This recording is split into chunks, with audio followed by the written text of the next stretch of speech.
Okay. Yeah. Alright, so I finally did it. I converted a regular, standard, old school DC Lionel O gauge into battery power remote control.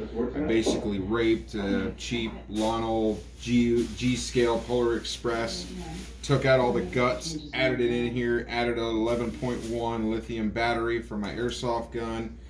Let's see if it works. It should work. It worked already before the video.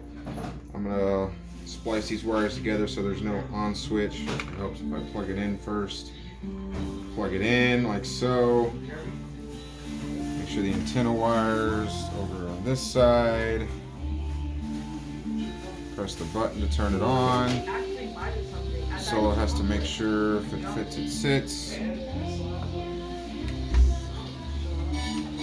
There's the whistle. There's Mr. Tom Hanks. There's the bell. Now then, let's see if it goes. And it goes. I know. Yay! Fairy lights are on.